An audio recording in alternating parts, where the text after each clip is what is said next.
Hi guys, sorry I haven't done a review in a while. It has been a long while and I've certainly neglected my channel quite a bit.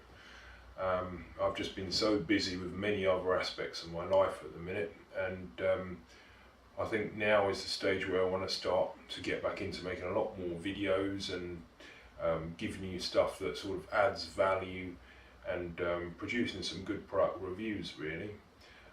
In the meantime, I've ended up with quite a collection of different Makita tools and stuff from other brands as well.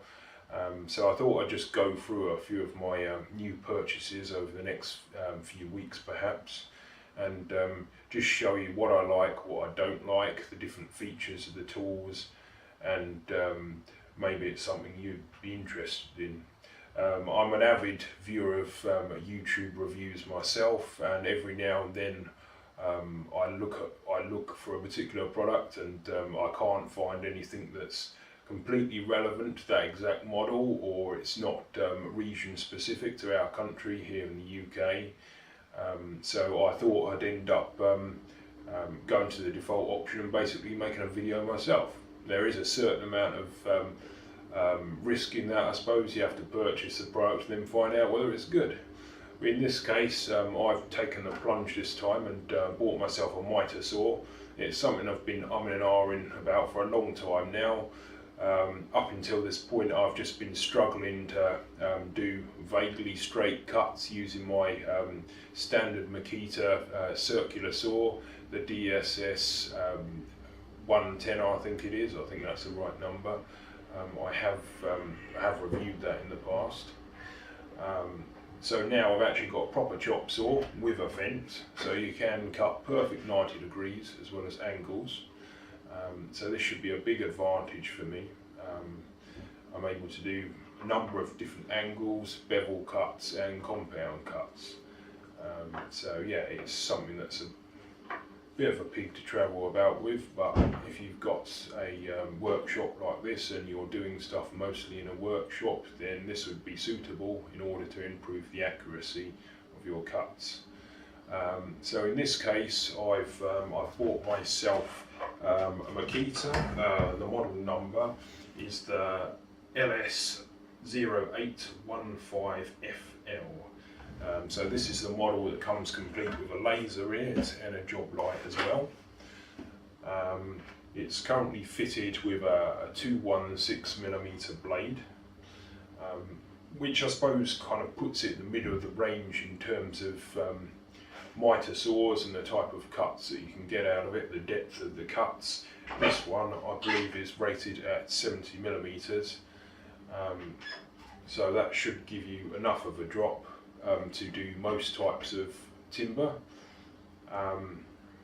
I would have said unless you're doing heavy framing work, most things are kind of within that kind of threshold.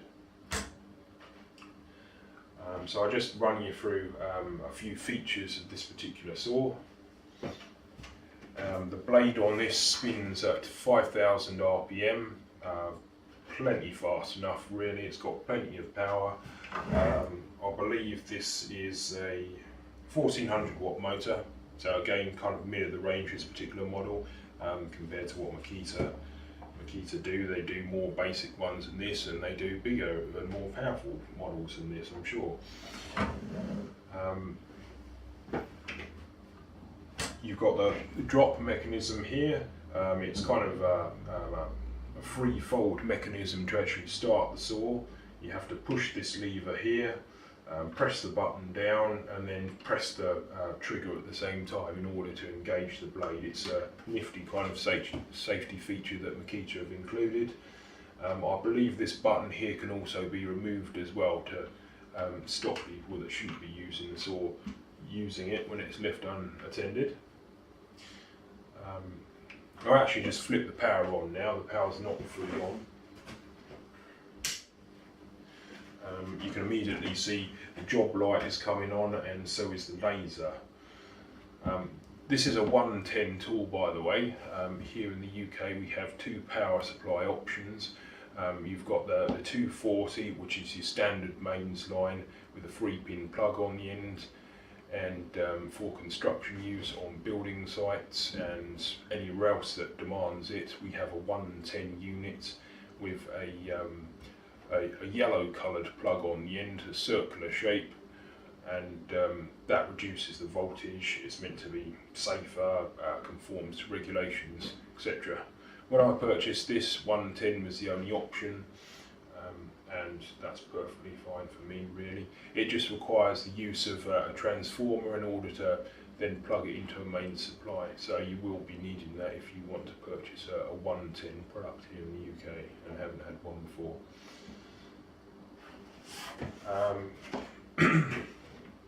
Right, so I'll just show you the motor starting up.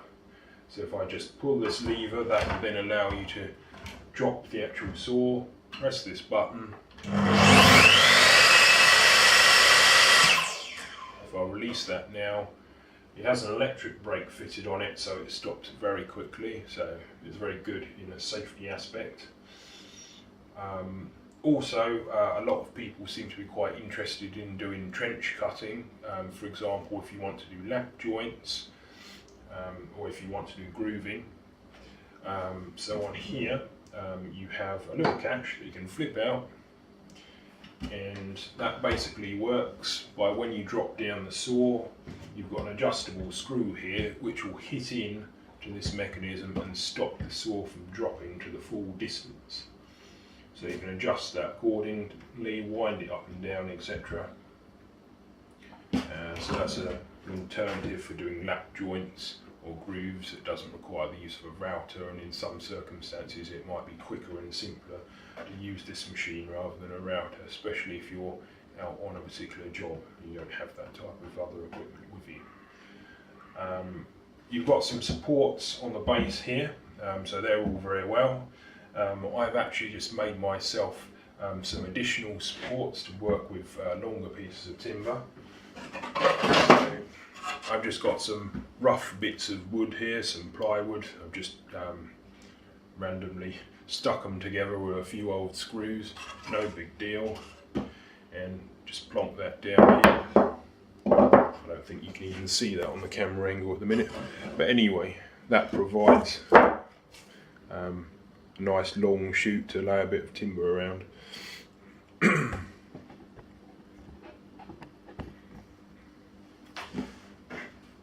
You've got buttons on the other side here that operate the LED light and also the laser.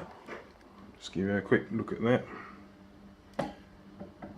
So yeah, we've got the various fittings on the side here. At this point I'll also talk you through the transit positions for this particular saw. That's all of the fixings on this side. If you want to transport this saw, what you have to do is drop the blade down, push this pin in. That will engage whilst I'm doing it.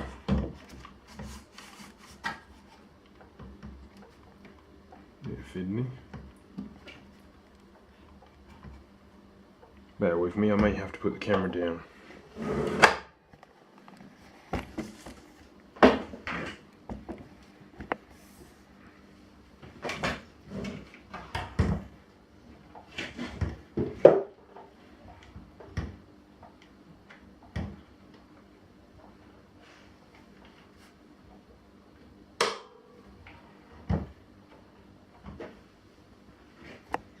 Aha, that's how you do it.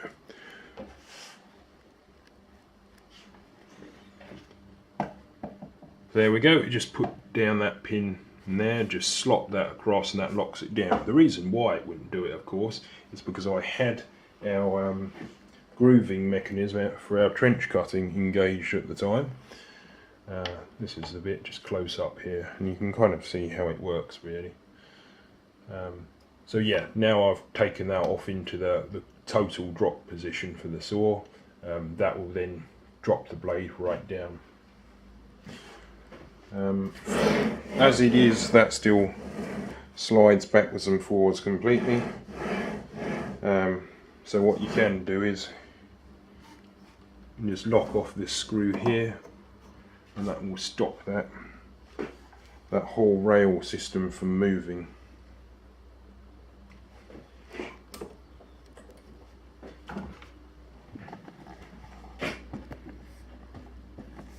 plonk you back down here. This is the issue of doing recording all by yourself, really.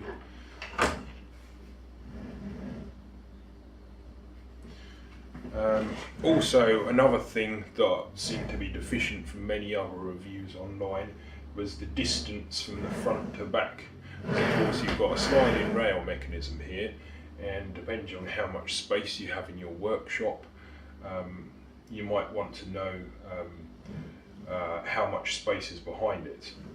Looking at that, you'll need at least a foot behind this saw in order to accommodate the sliding rail at full reach. And I'd say a good half a foot to a foot in front of it as well, or 300 odd mil in metric. So yeah, all in all, I'd say you'd need just under a metre from front to back to accommodate this saw properly. And as you can see, it is actually coming over the front of my bench, and towards the back I do have my bench sat out from the wall slightly in order to allow this saw to gain full movement. This saw is a bevel saw and a mitre saw, which will go up to 50 degrees to the left and 60 degrees to the right. So in order to change those positions, we can just push down on this little button here and move that from left to right. It's got preset detents, I think they're called, on the bottom. So they will enable the saw to slot into an exact position at regular intervals, the 60, the 45, the 30, 22.5, 90 degrees, 0 rather, going straight. And if you want to, you can screw that up into position.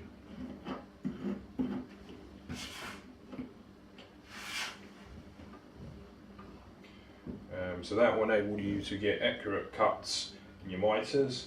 In terms of bevel cutting, you've got a swivel lever on the back here. Just undo this toggle rather, and that will allow you to go to the side. This is a single bevel machine, so it only actually bevels to the left, so you might have to bear that in mind. I did consider getting a different model that was a double bevel, but it seems with many manufacturers they only do that on their very large saws, and for people like me that only do this as a hobby, that might not be cost efficient. They tend to be the flagship models and a lot bigger money than this one, frankly. So in this case, this was all I felt I could reasonably stretch to in an economical sense. You also get clamps of it as well, of course. To be honest, it depends how much use you think you can get out of them. I find myself taking them off quite a bit because they just get in the way. And also with this fence here, I find that you can't actually drop the clamp right down as low as it needs to go to grip on. So that's personal choice, but it does make it safer to use timber with these clamps and secure it more firmly, rather than obviously trying to get your hand that close to the blade. But the clamp is completely removable. You've got various adjustments on the clamp itself. Also, it's worth mentioning that the fence on the left hand side also needs to be adjusted if you are going to do bevel cutting. You will need to slide this fence out in order to bevel to the left. So I'll just loosen up this clamp here again. As you can see, when I drop this over, if I didn't move this fence back to the right position, you would actually cut through your own fence when you go backwards and forwards. A lot of the time I actually leave this in this position because I don't often use timber that's large enough to require the support of this additional height on the fence. So that's another thing to bear in mind. If you do want to keep this saw stationary all the time, you do also have some fittings on the base here where it can be mounted on a bench. You've got all of your figures for the mitre on the back here. If you can clearly see that, probably not because my camera work's not that hot, but you get the general idea. So you've got that pointer there that you can set at the right bevel, and then you just tighten up on the back here.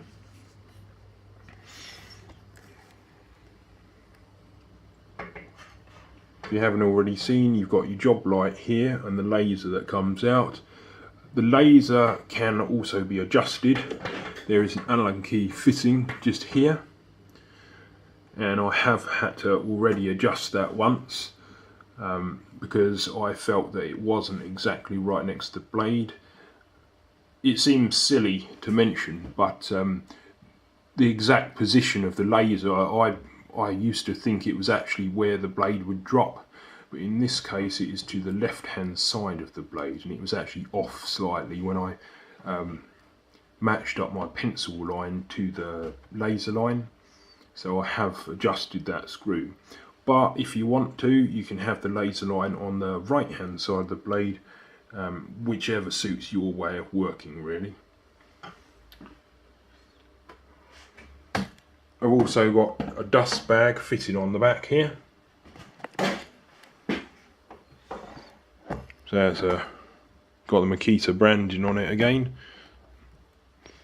I'm not sure how useful it is really, because my way of thinking is, well, there's nothing, there's no powered way of actually sucking the dust up into the bag. And of course when you drop the saw down, it does in fact tilt the whole bag downwards. So I'm not sure how much sawdust it will store. I've been using it with, like I say, with the bag off a lot of the time. I was hoping to use my Henry Hoover just to attach in the back of there, but sadly at the minute there doesn't seem to be an adapter to attach the Hoover to the back of this this nozzle. It would be nice if someone knew of something that was compatible to do that. But on this occasion, this review, I think I am going to try and do some cutting with the bag on, just to see how much sawdust it will collect. In the manual it says change the bag when it's about half full, and I can see why, because there's no way that would collect a full bag without it then falling back down the chute. But okay, we'll go through the motions and see what it does. I'm going to have a go at cutting a fairly large bit of timber.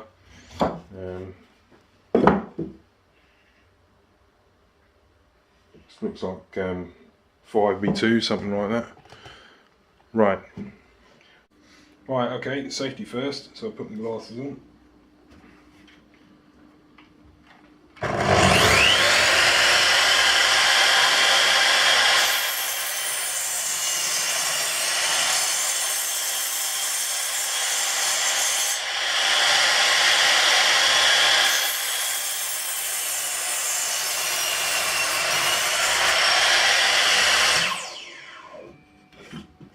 There we go, there's our standard 90-degree cut.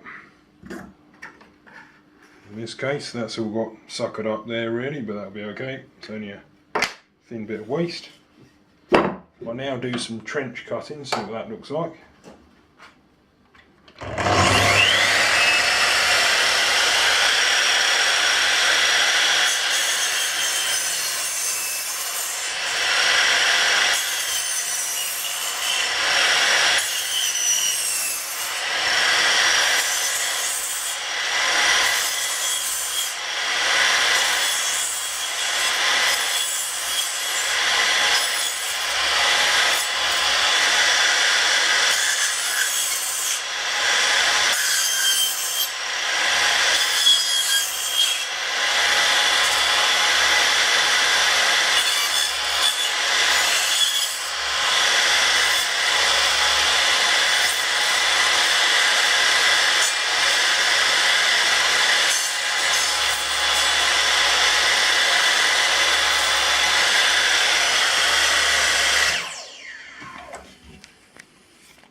go, there's a bit of a half lap taken out. You'll be able to see in this case that it curves up towards the end, purely because of the way it stands off with the blade. In order to get it to do a full trench cut across there, I think you would probably have to put something up against the fence here just to push it out a bit more. And then when the blade withdraws back, then it would then take that curved section off there and flatten it out. But you can see that would make a perfectly decent lap joint. You can just about see the teeth marks in there, tiny little grooves, but yeah, so it's not as neat as a router, but that would be perfectly good enough, I think, in many cases. So now I'm going to do a mitre.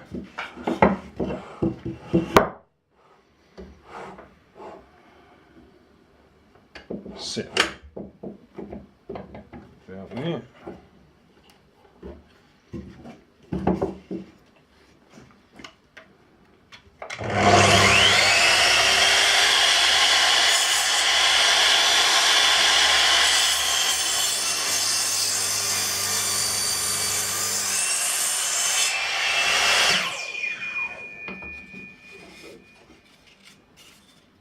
Nice clean cut.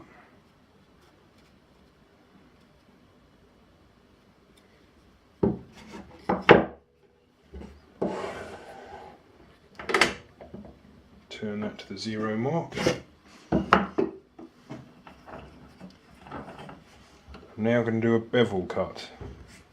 By default this leans over to 45 degrees to the left, although actually you'll notice there's a black button here, and when you depress that it can go over an extra 3 degrees. Just clicks over there and that will bring you to 48 degrees. And when you pull that back up again, that will then click back to the 45. So we'll just take this section off now, we'll see what that looks like.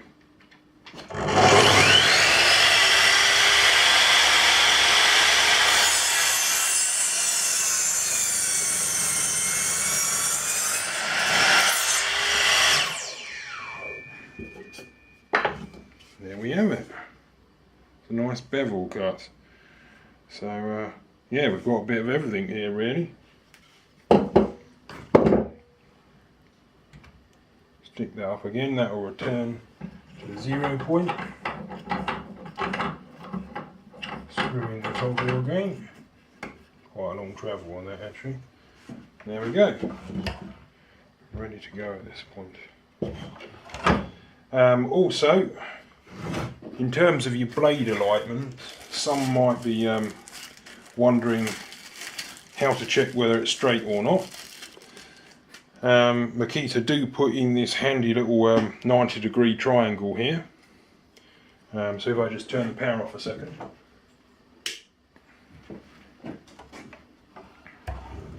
You can check for square vertically by putting the triangle up against the blade there, just to see where there's any gaps between the blade and the plastic there.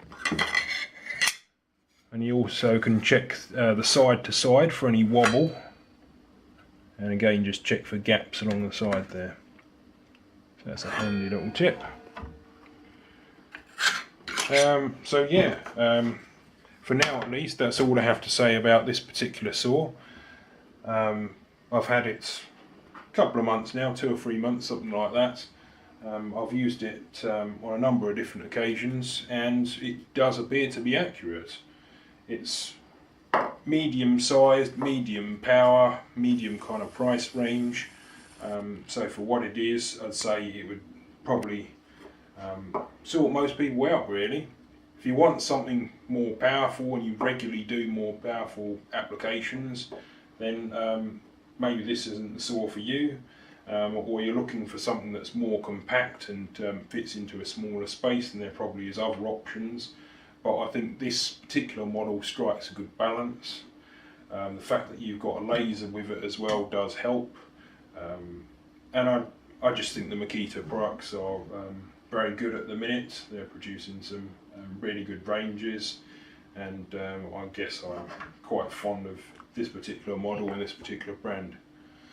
So yeah, I'll wrap it up there, and we'll go with that. So yeah, subscribe to my channel, and if you like it, just give it a thumbs up. So thanks guys, over and out.